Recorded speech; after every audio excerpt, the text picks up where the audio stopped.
My little brother tracked me down after a decade of no contact, and I was so happy until I found out he made a fake Instagram of me as a devout Jehovah's Witness straight man to win our family back. Okay, I'll try to make this quick, but there's a lot and I'm freaking the heck out. I, 25M, grew up a Jehovah's Witness. If you don't know, Jehovah's Witness are extremely conservative to an insane degree. I wasn't allowed to read Harry Potter, if that makes sense. And my parents were not the lax or exceptions for my children type. Extremely devout people. And I'm gay. When I was 16 I was outed horribly by my sister who found some gay corn that I didn't delete from my computer history. My family, of course, flipped out and demanded I either seek conversion therapy or get out. Luckily for me, my aunt had also defected from the church, so I was able to move in with her, very far away. My parents and sister immediately wanted nothing to do with me.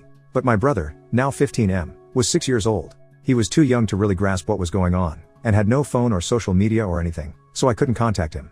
I honestly just assumed he drank the same end as Kool-Aid and never sought him out. Earlier this year, I got a message from him on Facebook. It was a gigantic apology for not saying goodbye properly, and that he really wanted me back in his life. Clicking through his profile, I didn't see any Jehovah's Witness proselytizing like my sisters, just pics of him and his friends being normal teens. I was beyond happy. I messaged him back, we FaceTimed, cried, he caught me up a little in his life and I caught him up a little in mine. And from there we started texting regularly. I am very, very happy about all this. But he was still living under my parents' roof, and was still heavy in Jehovah's Witness culture. I was nervous about this. He always reaffirmed that he only called and texted when he wasn't in the house, or around other Jehovah's Witness, and reaffirmed that he thought the church was awful. Last week something weird happened. I got an email from my mother. It was a picture from a recent Dells trip she had taken with my family and another JW family. Years of no contact, then this. What the heck? I spent days talking this out with my friends before it occurred to me that my brother might have something to do with this. I brought up the email to my brother when I called him yesterday, barely hinting at my suspicions at all, and he unloaded. He had been lying to my parents. He said that I contacted him apologizing and was desperate to get back in contact with the witnesses again, but was too ashamed. But the kicker is he made a fake Instagram to show them. He plucked all the G-rated pictures from my various social medias and filled it in with captions about how devout I am, how happy I am to have refound God's light, etc. He had taken pictures of me and my best friend, Julie, and added captions like the love of my life, my bride-to-be, etc. Like holy crap. He seemed already remorseful of this ploy, but that he was in too deep to stop now.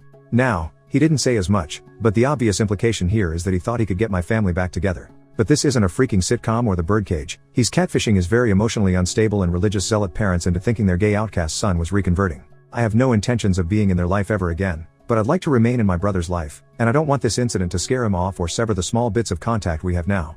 So what do I do?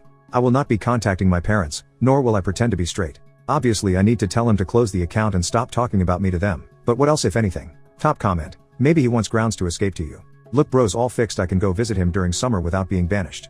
I don't think it was a ploy to drag you back in because he wasn't trying to convert you, he was trying to deceive them. If this could help him have a sane and safe outlet, that'd be great. He may also really miss you and just wish you could be unbanished. But you obviously should not have to put on an act to go home. Entirely, screw that. But the poor kid is trapped and odd coping mechanisms are to be expected, really. I'm most curious about what his intentions were. Update, 3 days later, thank you all for your illuminating comments. I'm honestly overwhelmed at the response and apologize for not replying much, it was so much. But I'd like to specifically thank the top commenter for his comment, which suggested that this was not him trying to rope me back in, but him trying to escape the cult. You were exactly right. Today we talked for the first time since our conversation. He took down the Instagram after our conversation, which I hadn't noticed at the time of writing the post, haha, and I gently asked why, exactly, he did this. He's 15, so he didn't quite have the language to say I'm being abused and need to leave the Jehovah's Witness.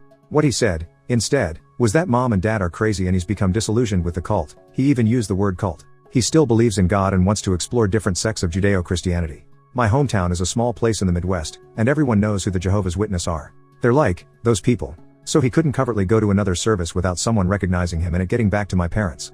His motive was pretty much what the top commenter said. He said he wants to visit, hang out, and explore the religions around Chicago, but the only way my parents would allow him to leave town is if they knew exactly where he was, who he was with the whole time, etc. So in his head, propping me up as converted was the only way to make it happen. I told him I was completely uncomfortable with that, and that my relationship with my parents is over. He apologized, and pretty much already knew the logistical problems.